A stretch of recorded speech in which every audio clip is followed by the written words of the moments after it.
America में राष्ट्रपति चुनाव की सरगर्मियां तेज हैं। राष्ट्रपति पद के लिए दोनों उम्मीदवार डोनाल्ड ट्रंप और कमला हैरिस लगातार रैलियों में एक दूसरे पर निशाना साध रहे हैं। इस बीच रिपब्लिकन उम्मीदवार ट्रंप ने शुक्रवार को पेंसिल्वेनिया में रैली की, जहां एक बार फिर एक शख्स के हंगामे के बाद उनकी सुरक्षा व्यवस्था को लेकर सवाल खड़े हो गए। बता दें कि पिछले महीने पेंसिल्वेनिया में रैली के दौरान ही ट्रंप पर एक शूटर ने हमला कर दिया था। इस हमले में गोली उनके कान को छूकर निकल गई थी और वे बाल बाल बच गए थे। इस घटना के बाद ट्रंप की सुरक्षा को लेकर सवाल खड़े हुए थे। बताया गया है कि पेंसिल्वेनिया के जॉनटाउन में ट्रंप की रैली के दौरान एक शख्स प्रेस एरिया यानी कि मीडिया एरिया में घुस आया था। इस दौरान अमेरिका के पूर्व राष्ट्रपति कुछ मीडिया समूहों को अपने खिलाफ पक्षपाती रवैये के लिए खरी खरी सुना रहे थे।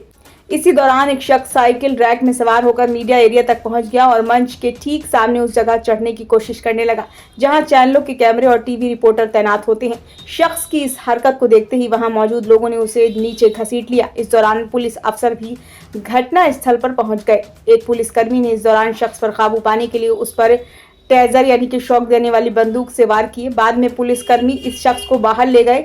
मजेदार बात तो यह है कि इस घटना को ट्रंप ने खुद देखा और कहा, क्या मेरी रैली से अलग कहीं और ज्यादा मजा आ सकता है।